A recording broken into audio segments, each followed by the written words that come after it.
everyone. This is the Exodus Project. I'm your host, Steve Eisenhower. I am joined with my new friend, Gina, and she is going to tell her story about how she left idolatry. But before we get started, everybody, before Gina shares her story, hit that subscribe button, turn on the notifications, and give us both a big thumbs up. All right, Gina, floor is yours. Yeah, idolatry. Well, I guess you can say, yeah, the Catholic Church. Then my favorite story, I'll begin with my favorite story. I had just met my husband. We had started dating. My husband had made clear to me that, he couldn't marry me if I wasn't Jewish. And when we first met, and I'm like, well, let's have a couple dates, and then we can decide about the religion of our children. I mean, it's ridiculous. Right. So anyway, I thought, let's just see what happens. I'll be open to whatever, because I have to admit, at that point, I was not the strongest Catholic at the time. I was your basic cafeteria Catholic at that time. I wasn't too happy with a lot of their stances, most of the stances that your typical Americans or many Americans have trouble, the ordaining of women, the stances on contraception, that whole 9 yards had gotten me a little bit disillusioned. Plus the whole hierarchy of the church bothered me, and the all-male hierarchy bothered me. So I wasn't exactly the strongest Catholic to begin with, or dogmatic Catholic. Let's put it that way. I wasn't the most dogmatic Catholic. I still, believe in Jesus, but it was more of a nurturing kind of relationship than it was a dogmatic kind of relationship. And I'll make it clear to you too that my church never. I came of age after Vatican II, so I can't say that I ever heard anything from my church that the Jews are going to hell or the Jews are evil. Anything, I always told my husband,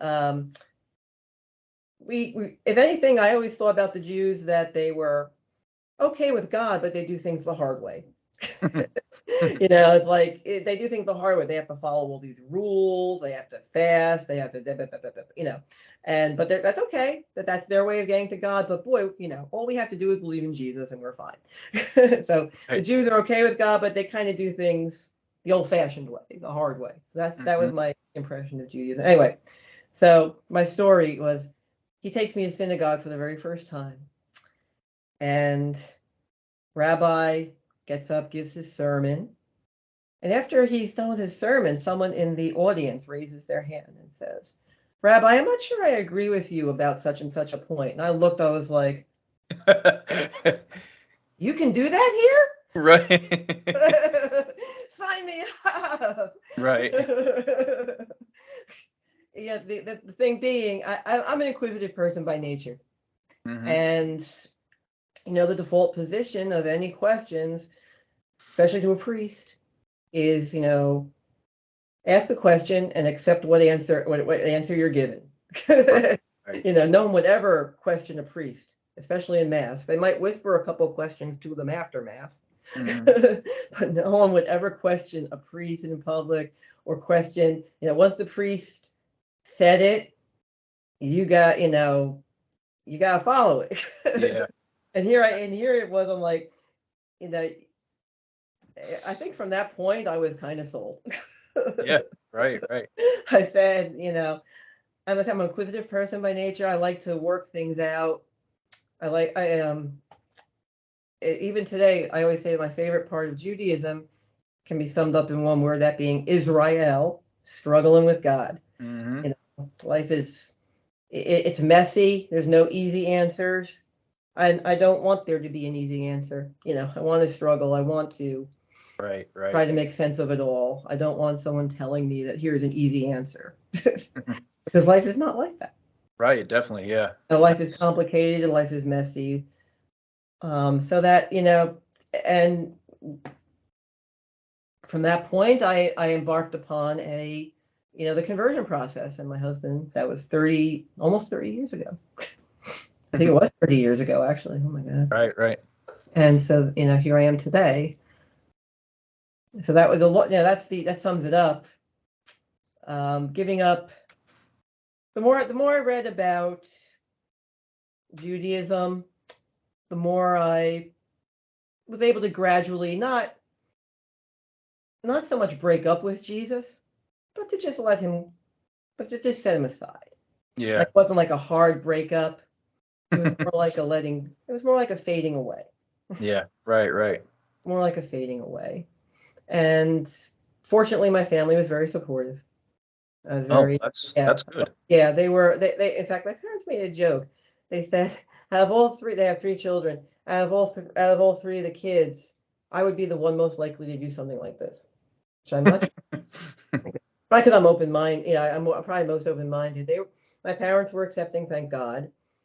My brother said, and I quote, "I don't care if you turn Jew, but if you ever become a Flyers fan, I'll disown you."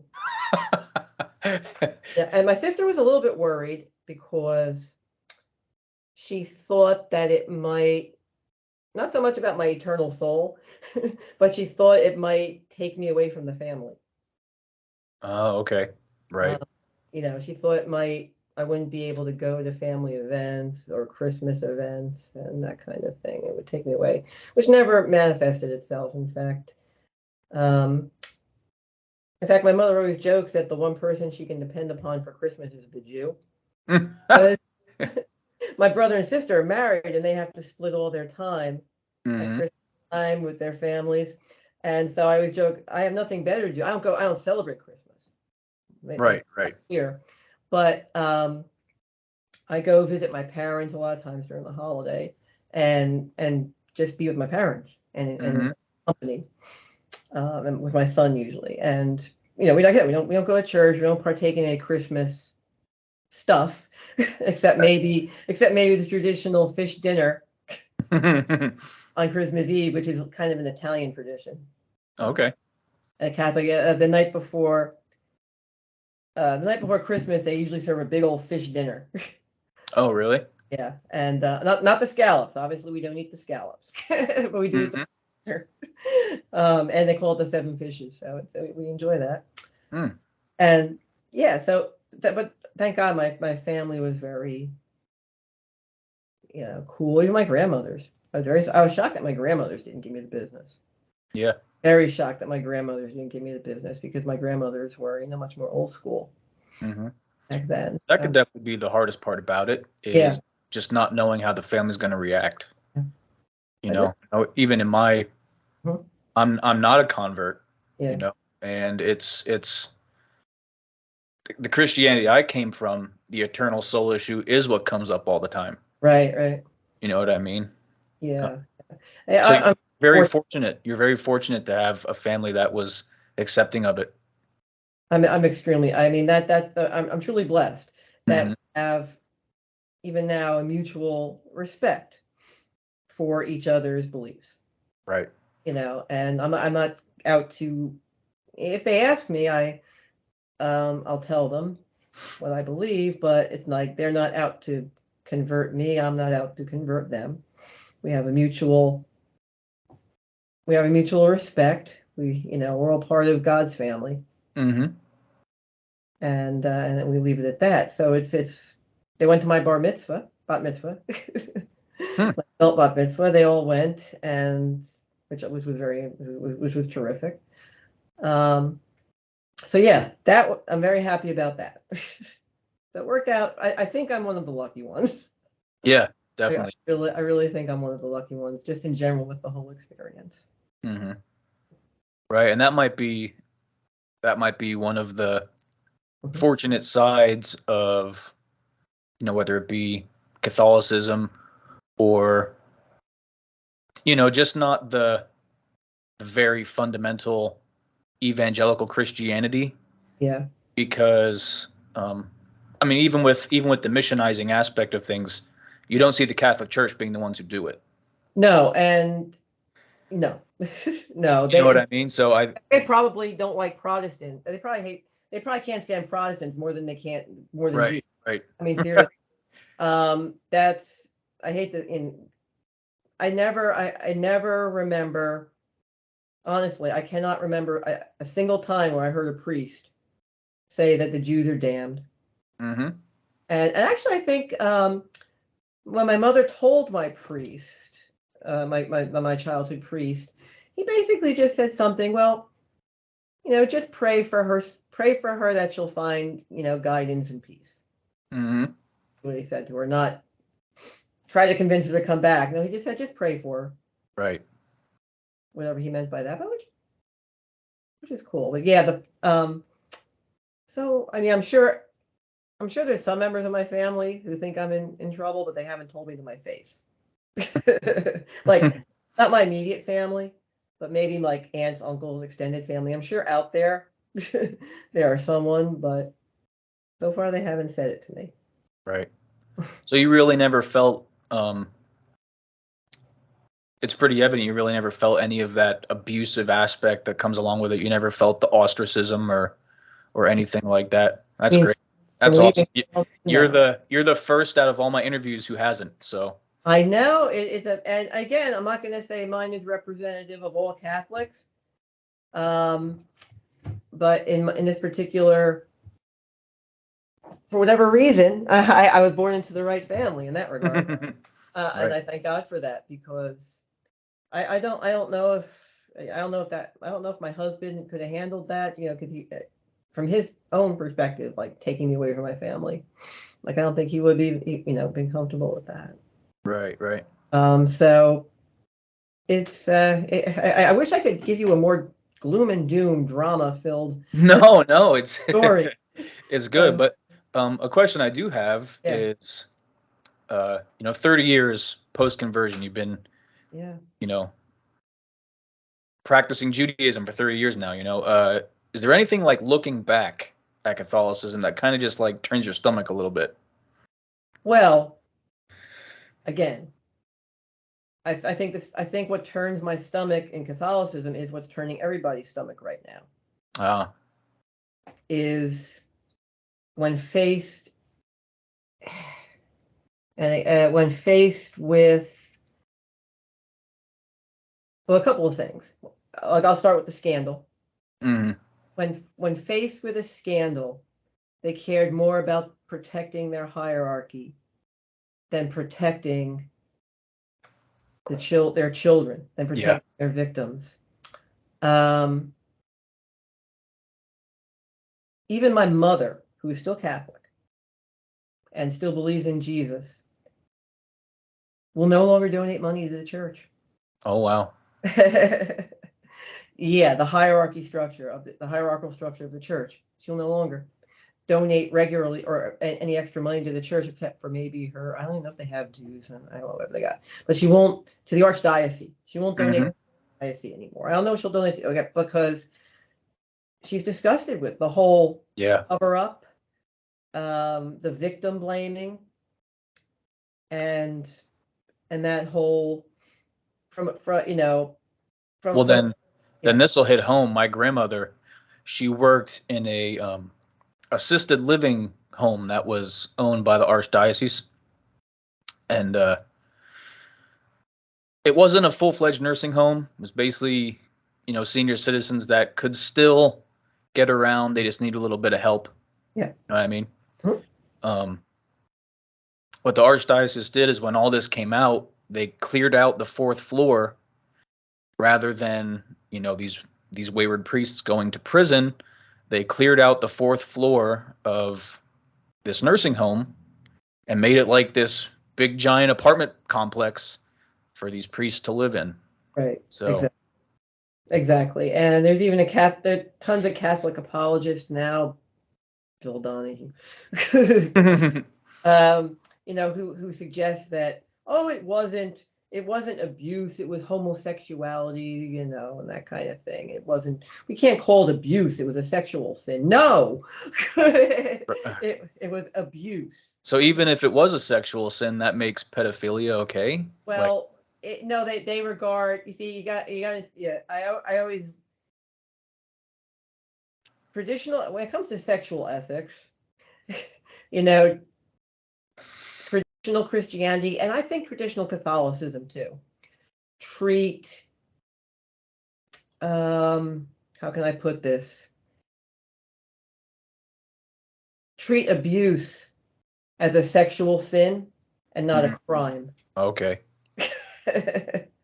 Right? They have everything. It's like the only good relations is relation in marriage. Everything else is a sexual sin. And even if it's an abusive thing, again, it shouldn't be treated like a crime. It should be treated like a sexual sin. Mm.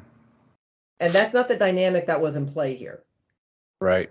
This was a priest, priests under someone of their authority. This wasn't two priests having a homosexual relationship. Right. You know what I'm saying? This was a priest abusing someone under their authority. Exactly. If they were teenagers. Using their office as a... Using at their office, that's abuse. If they're under the age of 18, that's a crime. That's not a sexual sin. So yeah, that bothers me. As someone who has a bit of a feminist tendency, I have Mike and I always get into discussions over this. Their hardline stance on abortion bothers me to the point that one guy we used to know said that, well, if a woman dies as a result of a pregnancy, she becomes an angel and goes to heaven. And I'm like, or she gets a special crown in heaven. And even the most dogmatic Jews, when it comes to that issue, even the most Orthodox Jews, it's not so cut and dry. Right, will allow abortion in cases of life of the mother. Of course, contraception too. I always thought that was hypocritical, and especially around the time with Pope Benedict, I always thought it was very hypocritical for them to worry more about, like when Pope Benedict used to tell a lot of the nuns who were doing charity work that you really should be protesting Planned Parenthood and not doing charity work. Like, why aren't you protesting abortion and contraception more? Right. As opposed to helping the poor? Because a lot of liberal nuns, I think, not liberal nuns, but we'll focus on that. It seems to me that their priorities are kind of screwed up. Right. Especially, you're seeing even on Netflix now, you're having documentary after documentary of surviving the, priestly abuse, but yet, coming from the top, it's attacking what other people are doing. You know what I mean? Well, right. Take care of your own issues before you're attacking everyone else. But it's always protect the hierarchy, protect the priest, protect the hierarchy, circle the wagons. Yeah. And so that. Yeah, and how much of that comes from? I don't know if you've watched a friend of mine, Dan and I's recent series on, how Christianity really melded into Rome rather than vice versa. And you have the College of the Pontiffs and the Pontifex Maximus, and Christianity really just adopts the Roman religion, and it all gets melded together. And at that time, if you were what was called the censor or the Pontifex Maximus, you're pretty much second under the emperor. Right. So you can see the I don't want to say struggle, but the intense power grab, right? That, protecting your hierarchy is important. Maintaining control. So. Yeah,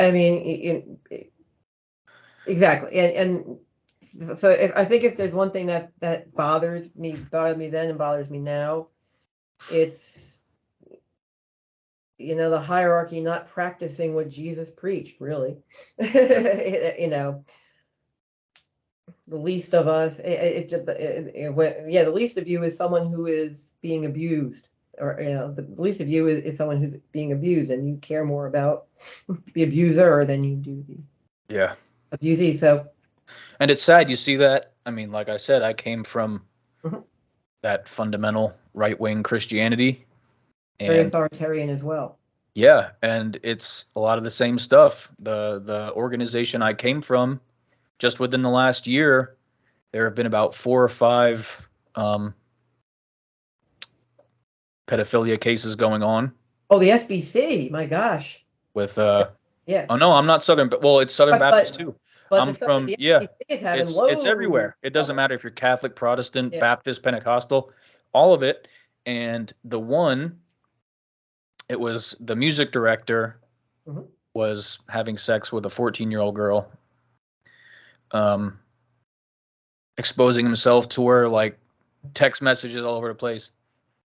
But here's the kicker about it. So that music director, his dad is the pastor of the church, and the pastor of the church, his father, went into court and said, "Well, it's a two-way street." Like, come on, And man. I knew what you were going to say before you said It's like, that. come on, man. It's a 14-year-old girl. That she seduced him, or she was a willing participant, or she was Right. that. Yeah. I mean, it's. I knew what you were going to say even before you said it. Mhm. I think that's the case with any authoritarian structure. Mhm. The whether even secular authoritarian structures, any authoritarian structure is going to care more about staying in power than Yeah. it is, Yep. and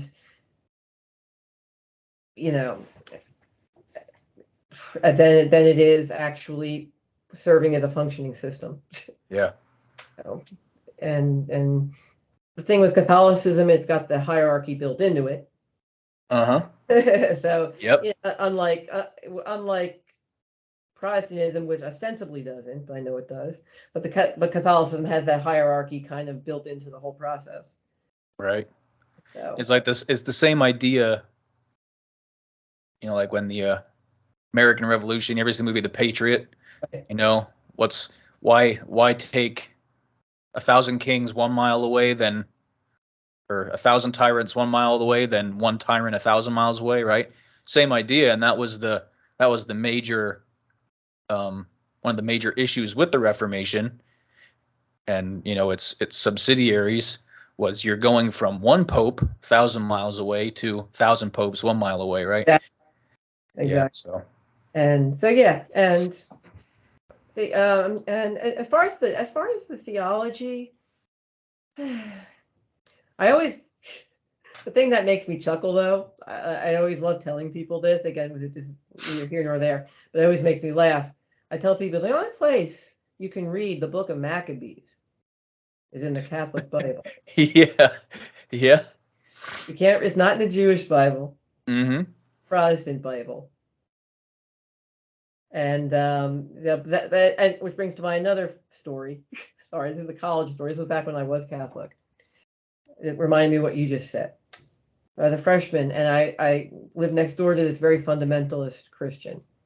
So she walked in my dorm one day, and she saw my Catholic Bible sitting there. Catholic. She looked and she said, "What do you mean? What's a Catholic Bible? What's the difference?" I said, "Well, I think we have a few more books in it, like Maccabees and both." And she looked aghast. She said, "Oh, you changed the Bible?"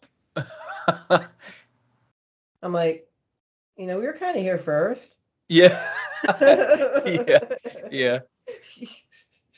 Yeah. But anyway, when you said that reminded me of that. Right. And it's not like I'm going to bat for Catholicism or anything, No, but no. you at least call it the Apocrypha. They're Right. not saying it's yeah. But I agree. I have a lot of respect for Catholics because they don't adhere to the sola scriptura idea or anything like that. They embrace the fact that like I said, I'm not here to be the spokesman for Catholicism Oh no. but they do acknowledge the fact that they have an oral tradition, right? And they have papal primacy, all that type of stuff. Whereas when you get farther past the Reformation into evangelicalism, scripture alone. Right. There's definitely an oral tradition. There's definitely more of a focus on works, which is one of the things Protestants always have trouble with Catholics. We faith is in Jesus is primary, but we also pay more attention to good works than. Well, I say we, I still say we, and that's funny. Right. But Catholics do pay more attention to works than fundamentals, especially. Protestants do. Right, and the whole Virgin Mary thing. We can talk an hour about that, but Yeah, no kidding. but But I would like to, for the last few minutes, switch gears to, you know, your life as a Jew now, yeah, and what, you came from Catholicism. You know the issues. Everyone knows the issues, right. with Christianity as a whole. So, what, in your own words, would you say makes Judaism beautiful? What you've been living this life for quite a long time now, and Yeah, the Hebrew language. Well, a few things. The Hebrew language is a beautiful language. The thing I like too about Judaism is how, again, the wrestling with God, but mhm, how it takes that it doesn't shy away from the world, but it makes the world holy. right, Whereas, taking where, the physical and ascending it into the spiritual. Yeah. right, where now, even with Catholic, all Christianity, even Catholicism, all Christianity, I think, kind of looks at this world as a dress rehearsal, Yeah. the world to come. Whereas Judaism, seems to me to approach it as we have a part in building the world to come. We have a part in bringing the Yeah. spiritual into the Definitely. world, and through the holidays, through even something simple like if we just got to finish with the holidays, Sukkot, Hmm. Passover, even Shabbat. Shabbat, I tell you, Shabbat has been the one thing that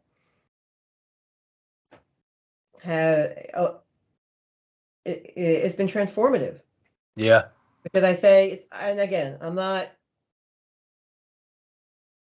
perfect in my observance of Shabbat, but I say, okay, at 5 o'clock on Friday night, I turn my computer off. Hmm. As I turn it back on Saturday, I'll be honest, I'm not perfect. On Friday night, I turn it off, and I at least give myself that breathing space, Right. no matter what else is going on in my life. Right. And just that, even those few hours of breathing space, lighting the candles, it feels like the whole week is going, Hmm. So Yeah. it's very refreshing. So Shabbat alone was worth Yeah. was worth the trip. Yeah. Shabbat alone. So yeah, if the one thing I like about Judaism is it's a feeling that we're true partners with God, Right. And to not expound some to yeah, expound on that, right. um, there was a lot of talk recently. I think this was in Europe about abolishing circumcision. Um, Obviously not amongst Jews. I mean, maybe there was Jews that were saying it, but I know like European doctors were calling it child abuse or something like that. Yeah. And I think it was in Germany. Go figure. And talking about abolishing circumcision, and I heard a very good Devar Torah on circumcision, etc. If God wanted it not to be there, it wouldn't be there. All this. And the rabbi likened it to he pulls out a loaf of bread, and he also he changes the subject to the grain in the field. You know what I mean? And he said God created this wheat, but left it up to us to make the grain or make the bread, right? And it's the same idea. It's taking that physical and ascending it into the spiritual.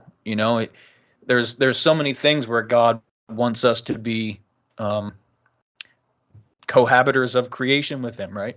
Yes. That's why He makes man and female. That we can partner in creation with Him, whether it be making that grain into bread, whether it be make the grape into wine.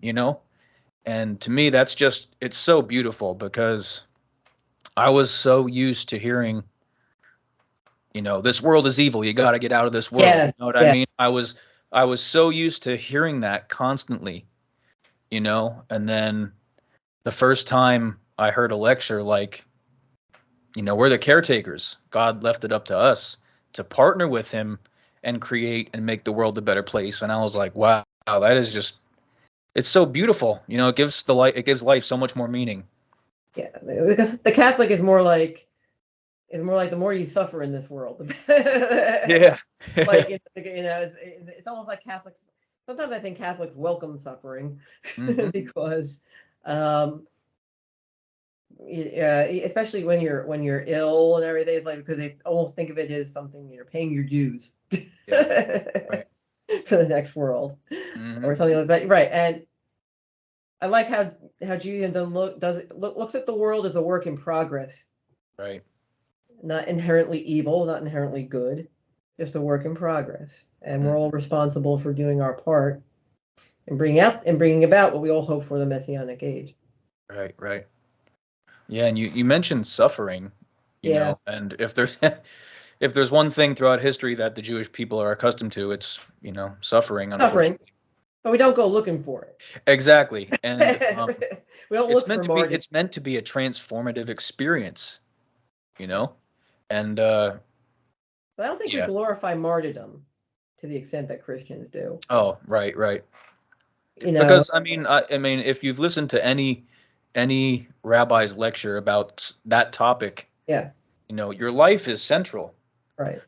You know what I mean? Yes. Um Yeah, but I yeah. always got the feeling that martyrdom is something that's almost aspired, like especially if you read medieval literature, martyrdom was something almost aspired to by the early Catholics, like by Catholics in medieval times, especially. It's like, well, Like no. Fox's Book of Martyrs, did you read that? I think I might have in grad school maybe at some point. It's like, no, it's like Yes. I don't aspire to be a martyr. I mean, if it happens, it happens, and I'm sure God will use it for good if it does happen, but it's not something I actively want to happen. Right, right. So, Yeah. And that, you know, it's so sad when like that's the angle that has to be taken. yeah. We're right because so many people die for our religion. That's Mhm. to me that's just Or my favorite is people will, they use it today. They use it today on the far right. People will hate you because you're Christian. No, we're not. We don't dislike you because you're Christian. We dislike you because you're an asshat. yeah, that's the Because best you're way of putting an it. Yeah. asshat. Because And because there is a real sense of entitlement. yeah, And don't get me wrong, I serve this country. I love America more than I can ever, but it's getting to the point now that if you're an American and you don't have the extremist Christian value, for example, I almost, they wanted to crucify me for saying there might be extenuating circumstances on abortion, mhm. and, yeah, and my, you know, fundamental Christian friends are like, how could you even say that? And I'm like, so what you're telling me is if a brother and sister or a rape case or something like this, that you can't understand why that would be detrimental or traumatic to the person involved, and it's just a matter of, Judaism wants us to be lovers of humanity, right? God can, I want to say he overlooks, but he's a lot more patient with us when the sin is towards him. But when the sin's towards our fellow man, he's not so patient, Right, right. and that's, It's funny. They always say that God in the in the Christian, excuse me, in the Old Testament, I'll use that. yeah. He's a vengeful God. And as I Mhm. read the Torah, I read it. I'm like, he was probably nicer to us than we deserved Yeah. in many Right. ways, because we disobeyed him a lot. I Right. mean, and on balance, he was probably nicer to us than we deserved. So yeah, but that's for it with that. So, is there anything else that you'd like to ask at this juncture? I think as far as questions, I'm pretty good. If there's anything else you would like to add Oh, about your experience or your conversion process or anything like that, if not, no, I'll leave with one more. I'll leave with one more funny story. And I love I miss him so much. My father-in-law. I went through the conversion, and I converted through a baked in. I did the classes. I went through the 3-panel judge. I went into the mikveh. My father-in-law actually came that day. He mm, was he's a secular Jew. And so I went to the mikvah, came out, there I was, newly minted Jew. So my father-in-law said, she's ready for her first trip to Bloomingdale's now. Yeah, the rabbis who were there were not impressed. I miss him. I miss him. I could tell he was happy for me. I could tell he was happy. Even though he was kind of a secular Jew, I think it kind of warmed his heart. I just had that feeling and he was kind of an atheist, but for some reason, from a cultural perspective, yeah, right. I think he was in a way glad. Mm-hmm. In his own way. So, yeah, I miss him. He was a good guy. So beautiful. So, all right. Well, all right, Gina. I really appreciate you coming on and sure, it was a lot of fun. Sharing your story. Yeah, for sure. But everyone, Gina Arlen, she actually wrote the foreword for an ebook I have coming out, so make sure you check that out. That'll be out soon. But until next time, guys, this was the Exodus Project, and we'll see you on the other side. Thank you.